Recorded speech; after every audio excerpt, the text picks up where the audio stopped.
So, in the last class, this is where we were. We are talking about the different types of electrical machines, DC machines, that can be connected directly to a photovoltaic panel. So, here is your PV panel, and there can be three different types of DC machines. The shunt machine, where the field is shunted, connected in parallel with the armature. Here the series machine, where the field is connected in series with the armature, and here is the separately excited or permanent magnet machine. Now, we were considering what will be the character, what will be the behavior of the different types of machines as fed from the photovoltaic cell. Now, this photovoltaic cell will have a current I, will have a voltage, terminal voltage V, and these two quantities are related by this. We have already seen that this is the relationship linking the terminal voltage and the terminal current of the photovoltaic panel. So, in addition to that, the machine equations are in any machine, what are the phenomena in action? You have applied a input voltage due to which the machine is running, due to which the back EMF is generated, right, and the quantity of the back EMF is, what is it, K phi, and the speed of rotation, n is the speed of rotation, or sometimes it is called nr, speed of rotation. So, this is the expression for the back EMF, we already learned that. And if you connect it something like this, then there is a terminal voltage, let us call it V t, the terminal voltage, and here there would be some drop because of the resistance of the armature, and then you arrive at the back EMF. So, simply the equation is V t is equal to I A R A, armature resistance, plus, that is it. In case you have the series machine, then the series resistance R S will be added to the armature resistance, and that is what will appear here. But nevertheless, this is the elementary equation. What will be the flux? What will be the torque produced? T is again K phi, then it is proportional to the armature current.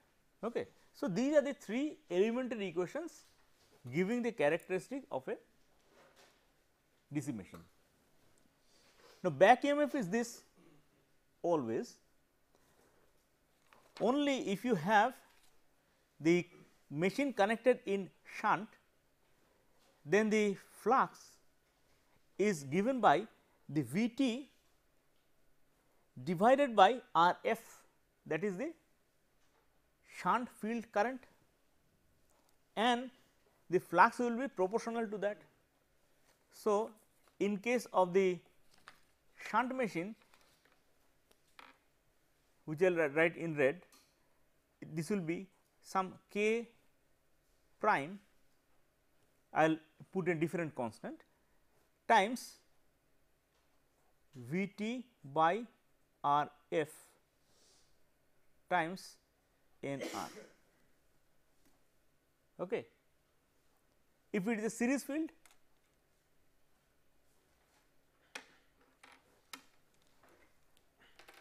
I will draw in series,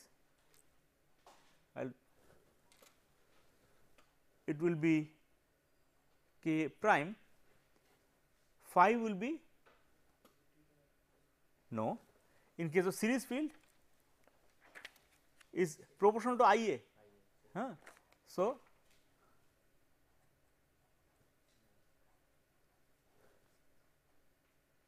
for series and this is for shunt.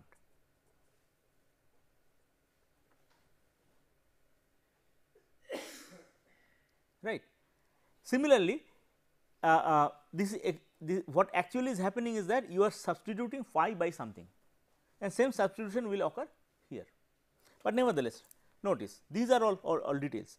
What actually will happen when now keep track of this and look at the shunt machine circuit diagram. When the machine is started, that means you just switch it on. Suppose there is a switch here and you switch it on. Then at that time the speed of rotation is 0. If the speed of rotation is 0, then the back EMF is 0, this back EMF is 0. If the back EMF is 0, then the Vt is equal to Ia Ra, and there is nothing here. Ra is very small and therefore Ia is large. Okay. If Ia is large in the Vi characteristics, where is it working? It is working very close to this point. Okay. If it is working very close to this point, then what is the terminal voltage? That is very small. If the terminal voltage is very small, naturally very small amount of current will be flowing through the shunt field. As a result, insufficient amount of flux will be produced, the machine will not start. Okay. But the same problem will not occur in case of the series machine, because when it is giving 0 back EMF, still you have the current coming.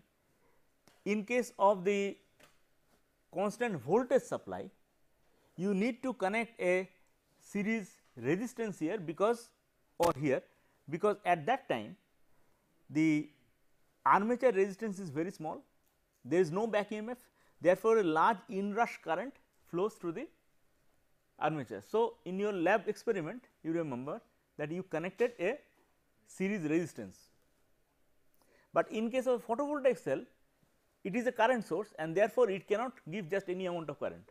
The maximum current is the photocurrent, and therefore, you do not really need to connect any series resistance there, because it is automatically protected. Automatically protected because this current, the short circuit current, that is the maximum current that is possible. So, it can never exceed that, and therefore, there is an inherent protection. But in case of the series machine, when the back EMF is 0, then obviously the current here is large and naturally it is working here, but that produces already a very high torque, because the current is the flux is proportional to the current, and if the current is large, torque is also large, and therefore, it will easily start. That is why for the current source kind of power sources, series machines work fine, but the shunt machines do not. Separately excited machine is of course a different story, because you have the field which is excited separately, either by means of a separate battery or by means of a some kind of permanent magnet machine, that means the field is already there. In that case, the field is constant, and in such case you can simply use these equations. So, these equations are actually equations of the separately excited machine. So, these are the equations of separately excited machine, where the flux is held constant phi, and when the flux is substituted by some k Vt by Rf, it is the shunt machine, and when it is simply another constant times Ia, it is the series machine. So, in order to in trying to understand any machine's characteristics, for example, in your first year classes you have learnt about the characteristic of the series machine, characteristic of shunt machine, have you not? So, you have learned that, for example, series machine has this kind of a characteristic. All these were fed from a constant voltage source. Now, if you want to find out what will be the characteristics if it is fed from the current source, that means a photovoltaic panel, all you need to do is to link these equations with this, that is all. Okay.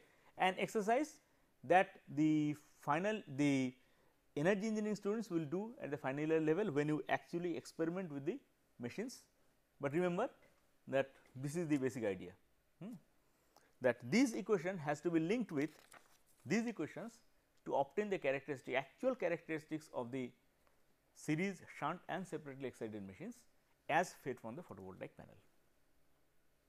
Okay. But in general you might take home the message that series machines perform better with photovoltaic panels than shunt machines. But now you have noticed that the characteristic is something like this. The characteristic of the photovoltaic panel is something like this, where this is the voltage axis and this is the current axis, and here is a maximum power point. Depending on the load, the operating point can be anywhere on this curve, but that means that if it is anywhere on this curve, it does not extract the amount of energy that can be extracted, it extracts only when it is here. So, naturally it is necessary to have some kind of a maximum power point tracking. Why? Because as the solar insolation changes, the characteristic changes to something like this. You have already seen that, right? And as a result, the maximum power point has a characteristic something like this. So, the maximum power point changes, the resistance that needs to be connected at the load to track the maximum power point, that also varies with the variation in the solar insolation. Do you remember this word insolation? Insolation is not insulation, insolation is incident solar radiation. Insolation means incident solar radiation. So, depending on the insolation, you have a different value of load resistance that will give you maximum power. How to find out? Now, one way, as I told you, is reasonably close tracking can be done in case you are connecting a constant voltage at the load, like a battery charging load, where the voltage is more or less maintained here. So, that as it varies within a very small range, and therefore, you are not very much away. But nevertheless, there are other types of loads. For example, there can be motor loads, there can be heating loads, there can be various types of loads, and then you need some kind of a maximum power point tracking mechanism. How can you do that? This is normally done with the help of some power electronic circuitry. Now, power electronics is something that you have not done yet, right? None of you have done.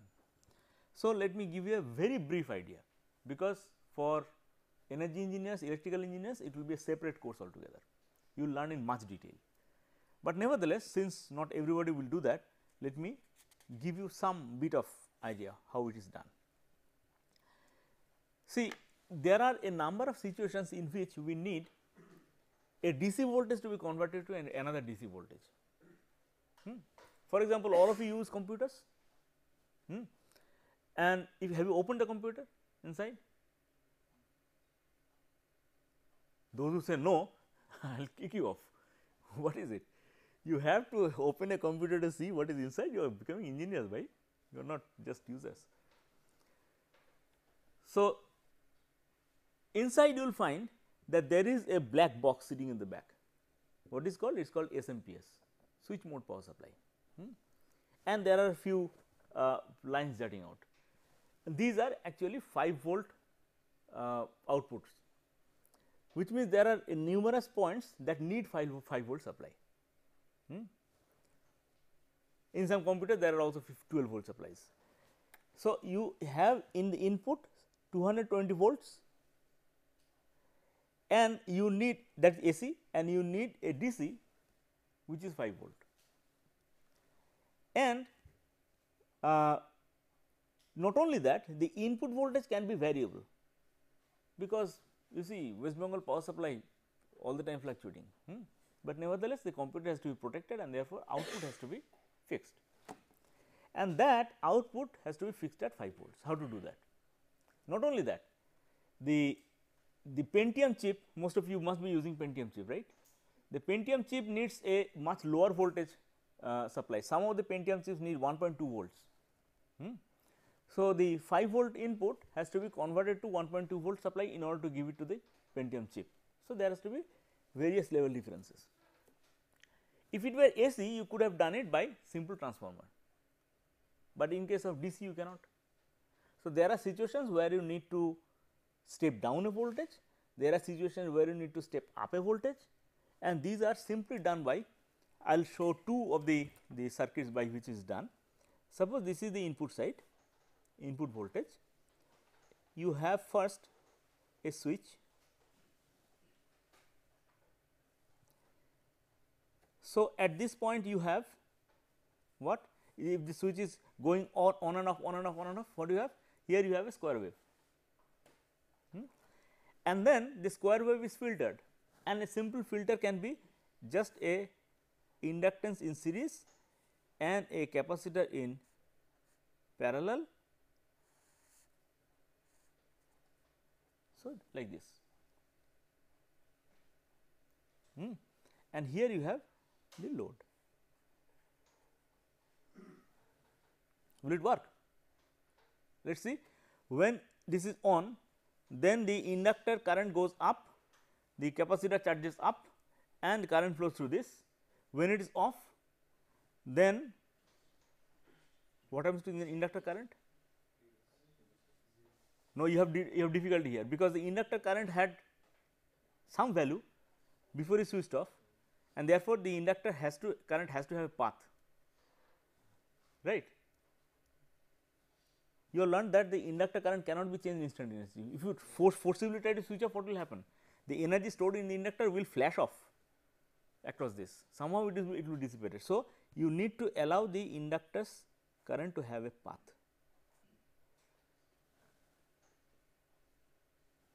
So that it can flow like this. So, when the switch is off, then this is the path. Okay. And this switch is not a switch where you can switch on and off, it is a electronic switch that can go on and off like a million times per second. So, you have very fast, not a million times, very standard values are 50,000 times per second to 1 lakh times per second. So, you have the input voltage and here is the output voltage, and since at this point you have the square wave and that square wave is filtered off, this output voltage will be smaller than the input voltage. Okay. The output voltage is smaller than the input voltage, because the input voltage has been chopped. For some time the input voltage has been taken, for some time it is not been taken, and then you averaged out. So, naturally the output voltage will be smaller than the input voltage, and this is called a buck converter.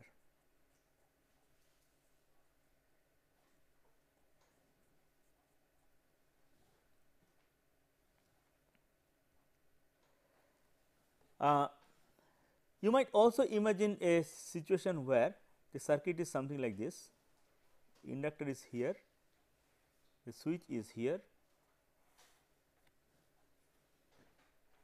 you have got the diode here, the capacitor here, and the load here. Now, notice here is the input voltage. When the switch is on, then it is only this, as a result of which the inductor current goes up linearly, because a voltage is applied across just an inductor. So, it will ramp linearly, and after some time when it goes off, then you have this whole circuit. Okay. Then you have this whole circuit.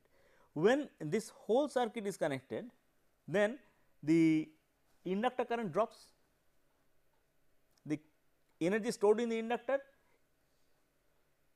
is then delivered to the load, right. The inductor current drops.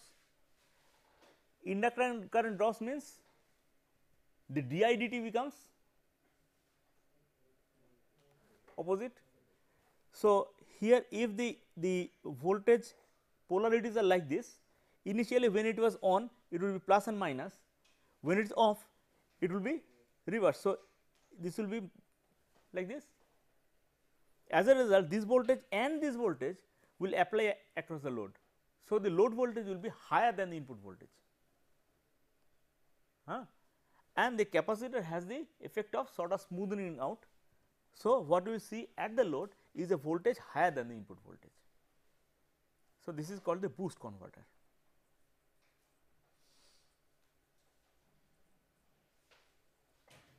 There are other converter topologies, but that I leave for the later courses.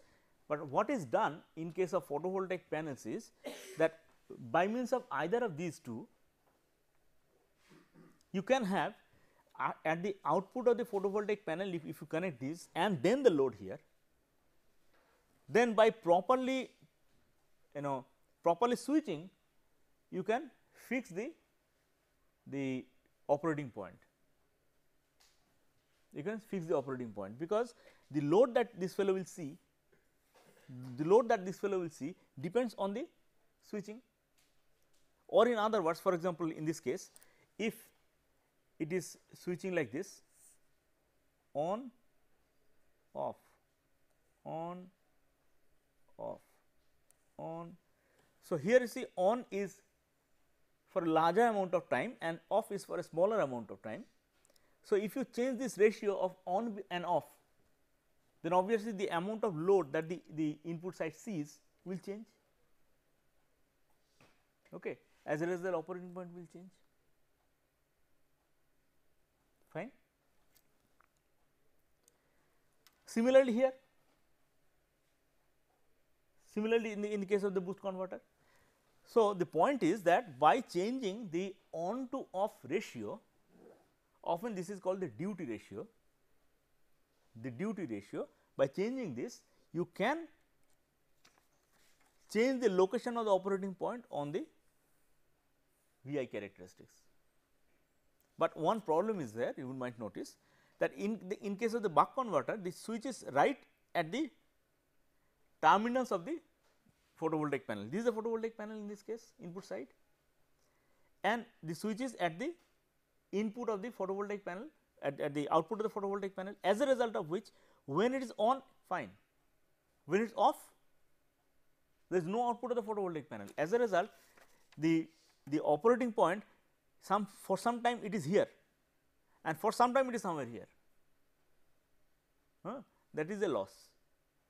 While that is not true for the boost converter, because the current is all the time flowing, all the time there is a voltage and all the time there is a current flowing.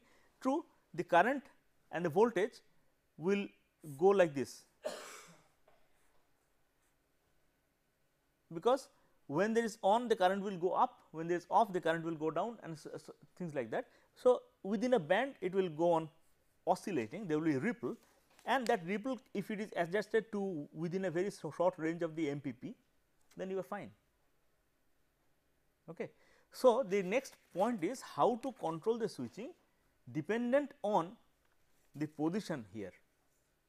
Now, there are a few strategies which I cannot detail with the current amount of expertise that you have.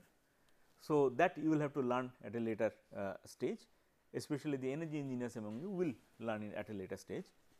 But at present we can say that there are strategies, and one of the simple strategies you can say in tracking any maximum you might know the characteristic of this particular panel. You might know the characteristics of the particular panel, means you might know the parameters that are used. Where are they? These parameters, as a result of which you are able to calculate this, as a result of which for any insulation you know where the MPP is and you track it accordingly, but that will require a bit of computation power. These are these days not a big hurdle, because you have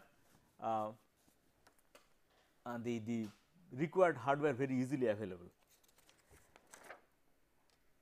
For any maximum tracking problem, the other approach is that if you multiply the voltage and the current, that should be maximum.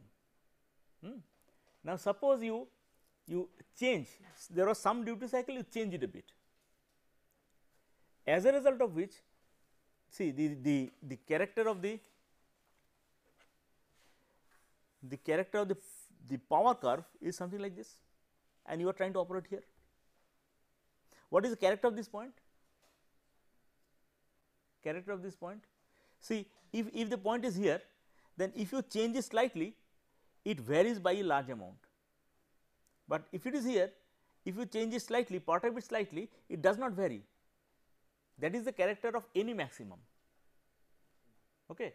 So, wherever there is a question of maximum tracking, the simple strategy is that allow it to vary. In this case, allow the duty ratio to vary and observe what happens to the power. If the power does not change much, means that you are on the maximum power point, but if it does change, then you know that you need to shift. If it changes, if you increase this one and it increases, then you know that you need to increase further. So, like so. So, this simple strategy can be built into the control loop. It is not a difficult business at all. So, the point is that for photovoltaic panels, in order to utilize the power maximally, you need to have some kind of a maximum power point tracking, and this is mostly done by means of a power electronic interface between the actual panel and the load. Is it clear? Okay. Fine, let us come to the next point. As I told you, each cell produces something like 0.8 volts, which is insufficient for any use. So, we form a panel, and in the panel there are something like 30 to 40 cells in series. That produces a panel whose total voltage means which voltage am I talking about? The no load voltage, that is the open circuit voltage, that can be close to 24 volts to 28 volts. Now, this voltage can also be insufficient for some purposes. For example, if you are trying to run a motor that is rated at 110 volt, obviously you cannot have just one 24 volt source, you have to connect more of them in series. Similarly, if say you have a 24 volt motor, all right, but it needs more current, then you need to connect them in parallel. So, depending on the power rating of the load, the amount of power that you need to supply, you might need to connect the photovoltaic cells or panels in series or in parallel. What will be the character of them? So, let us first consider the character of two panels connected in series.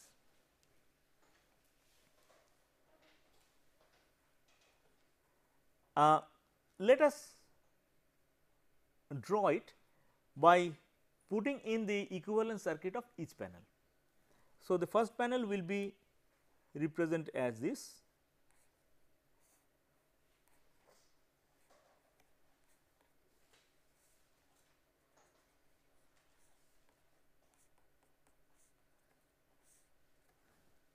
and the second panel will be represented as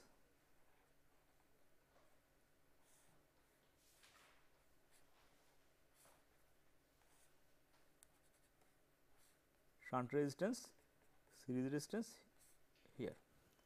Now, suppose you connect them in series, means what? Means you are taking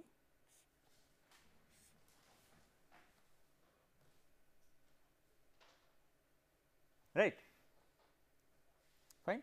Now, so far so good, no problem, the voltages will add up as all series connections do, the current will be the same as in all series connections.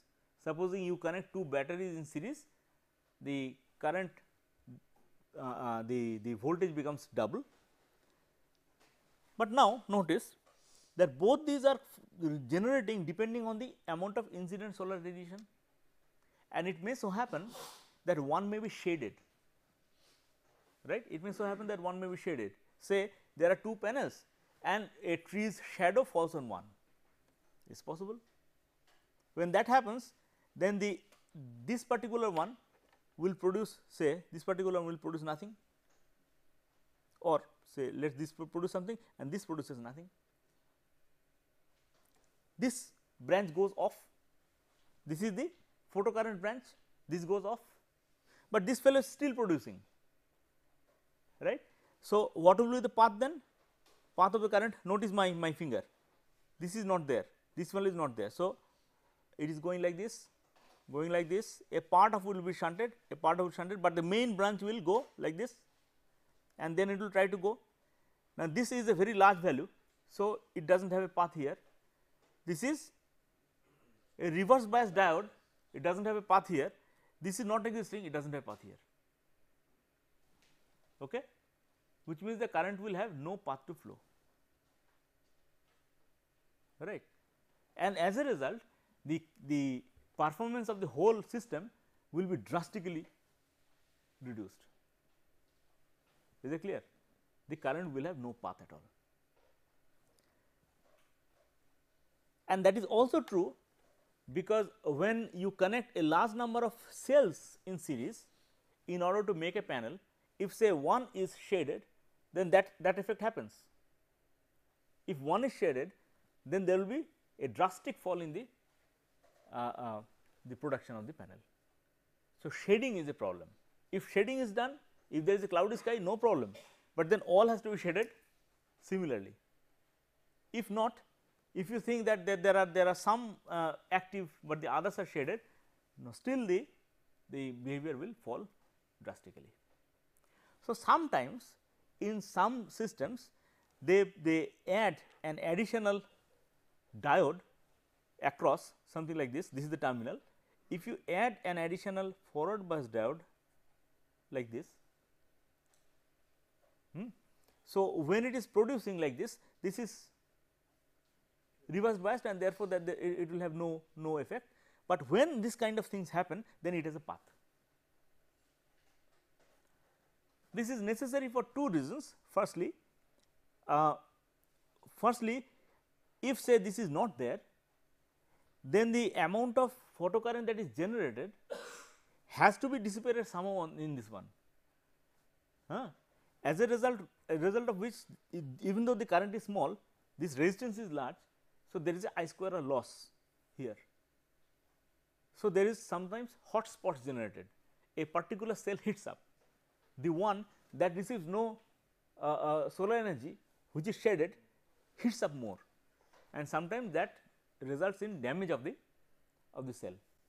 This can avoid that damage, and moreover, whenever there is a shading in a particular cell, if this diode is provided, then it can allow the path. But providing a diode for each cell makes the cost high, as a result of which most of the panels that are produced today in India, you will find that this diode is not produced, not given. So, you have to be a bit careful about the shading problem. Let us now consider the cells connected in parallel. So, if they are connected in parallel, for anything connected in parallel, there is a problem. For example, there are two batteries connected in parallel to a load.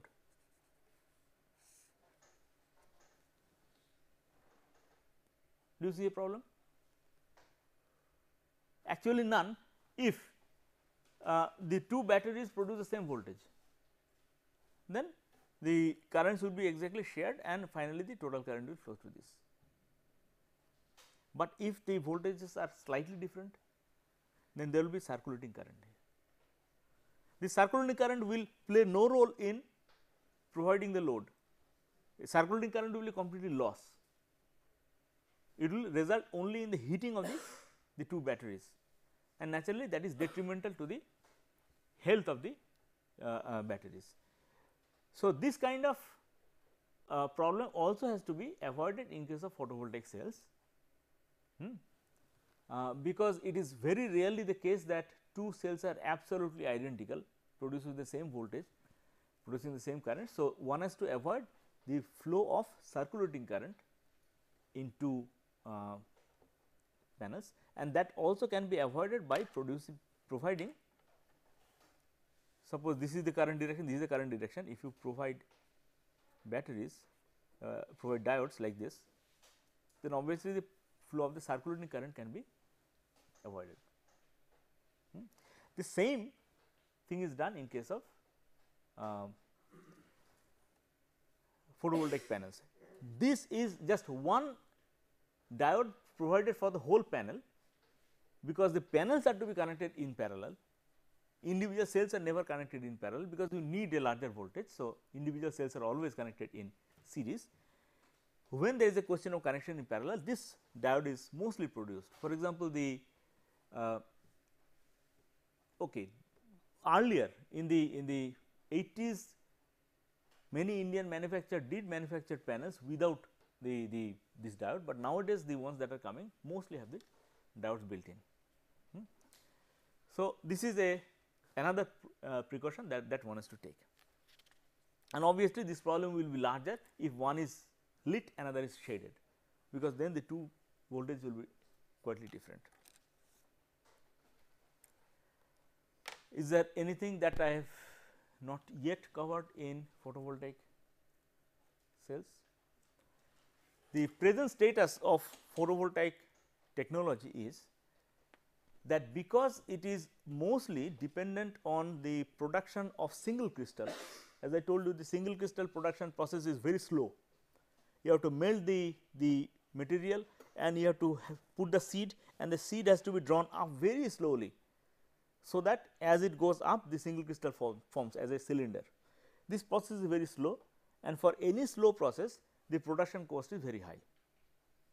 And moreover, the problem is that this ingot, as it is called, is not produced in India. So, all the Indian companies import this ingot and make the photovoltaic cells out of them. As a result, the total cost of production is larger than the cost of normal commercial power. But the places where we do not have regular commercial power, for example, the islands in Sundarbans, for example, Ladakh, where it is extremely difficult to take the power line. In those situations, this is the most economical and convenient source, because we have sufficient amount of solar power. India is thinking in terms of commercial generation of power by means of solar, by covering a large tract of area with photovoltaic panels. For example, in the Rajasthan deserts, if you have a large area covered with panels, there is nothing actually produced there, and the most convenient production is power production, because that is enough amount of solar energy that is available without any cloud cover. And India is pursuing those options. Some of these relatively large projects are underway. But since you might argue that since the cost of production of photovoltaic cells, photovoltaic panels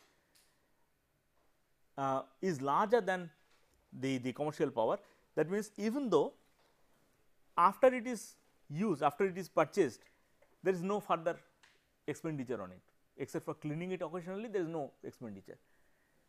On the other hand, if you buy commercial power, then that commercial power has a running expenditure, you have to pay. But normally the way it is done is in terms of payback period.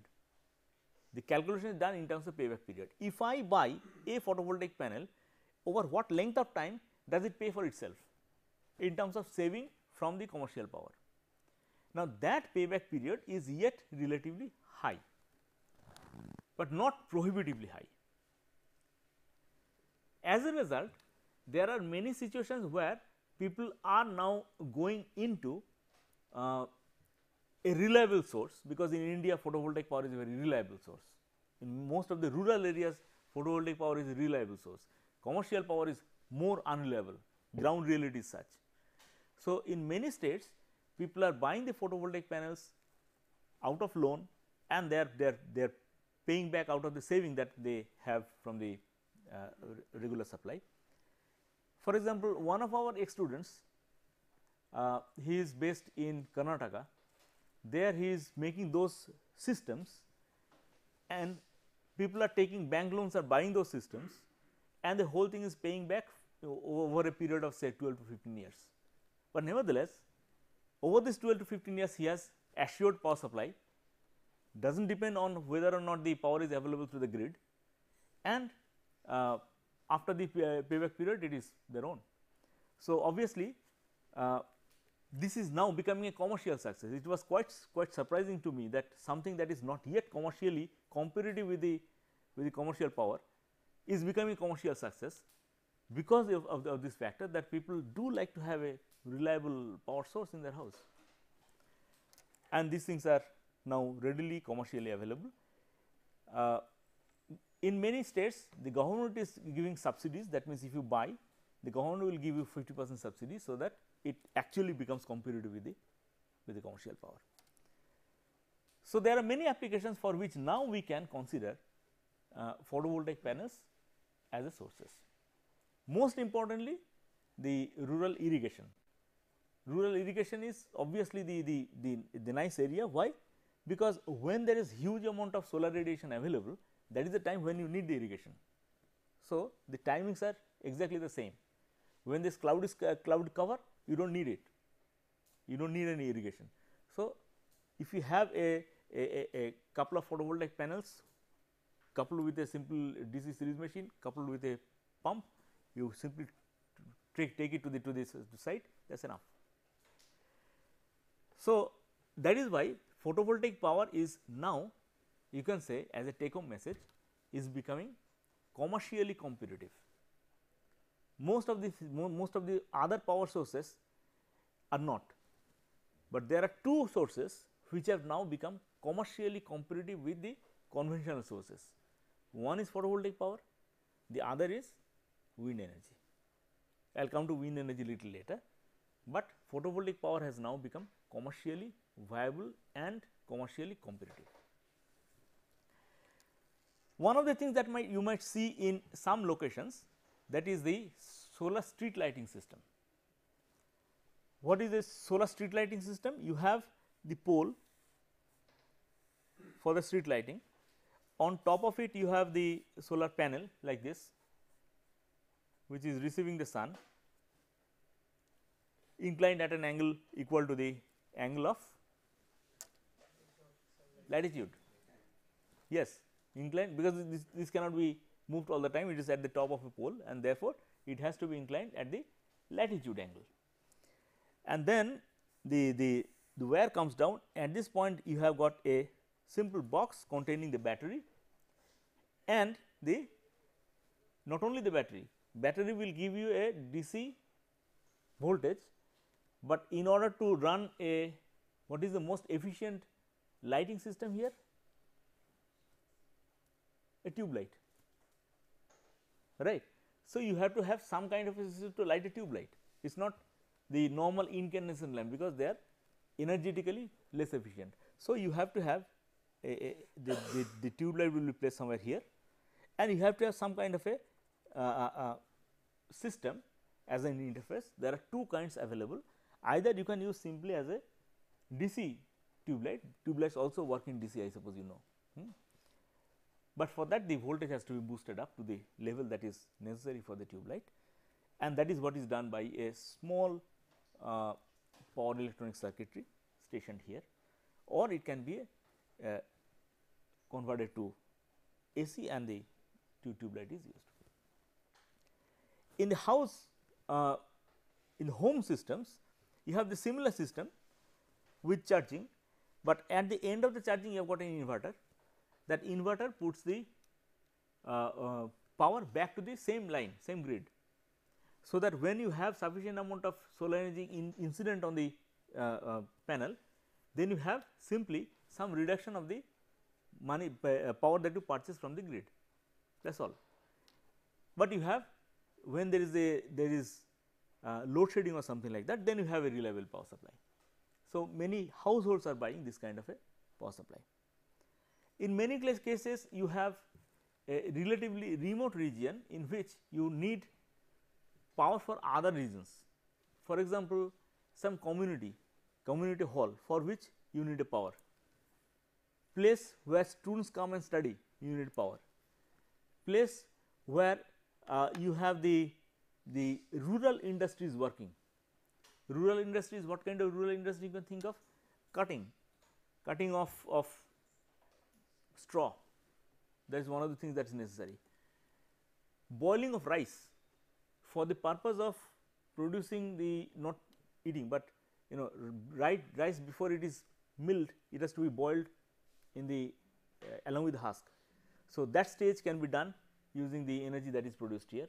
So, there are many stages that can be done in remote locations by using the photovoltaic panel, because photovoltaic panels are so easily available these days. In India, we have 3 or 4 companies producing single crystalline photovoltaic panels. There are 1 or 2 companies producing polycrystalline photovoltaic cells, and as yet there is none producing amorphous silicon photovoltaic cells. Amorphous silicon, as I told you, can be made into thin sheets, thin films, and naturally the cost is very less, but also the efficiency is low, but that offsets itself. Amorphous silicon solar panels we do not have as yet. Now, the research is going in a few directions in this line. One, how to make more efficient photovoltaic cells. People have reached efficiencies close to 30%. 30% is quite good efficiency, but that is only with the single crystal photovoltaic cell, single crystal silicon cell. Other materials are being considered. For example, cadmium telluride is a material that is being considered for thin film solar cells. Cadmium sulphide, copper sulphide is a material, cadmium sulphide and copper sulphide as 2 PNN layers, that is being considered as a material.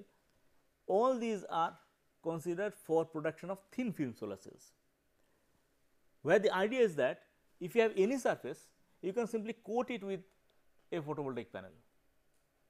For example, your car, the top of your car is coated with photovoltaic panel. So, when it is stranded, it generates power.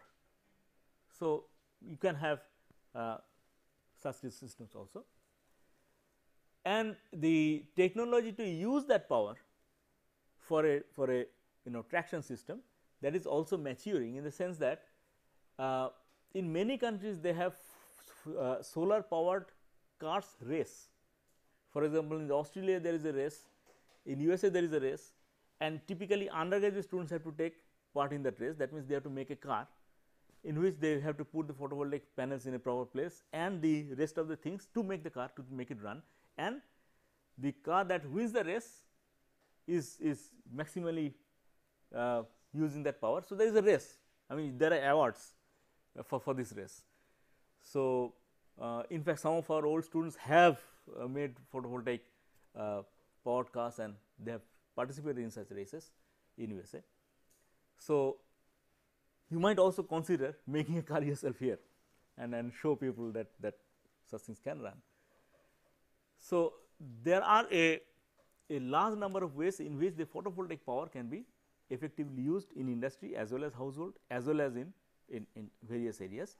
And when you become full blown engineers, the picture is definitely going to be more rosy, because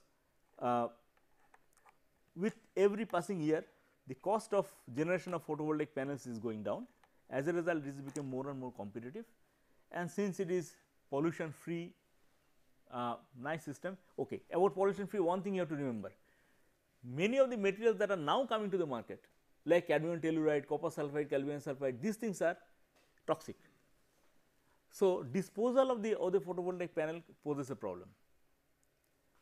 So, in case of the silicon cells, it is not all that big a problem, because silicon is not a toxic substance, it is everywhere. Silicon oxide is everywhere, sandy silicon oxide. But the other materials pose some disposal problems that one has to keep in mind. But otherwise photovoltaic power is completely clean without any problem. So, you need to have a proper development of the technology in order to use it more effectively in future. Okay. Take home message is photovoltaic power is in.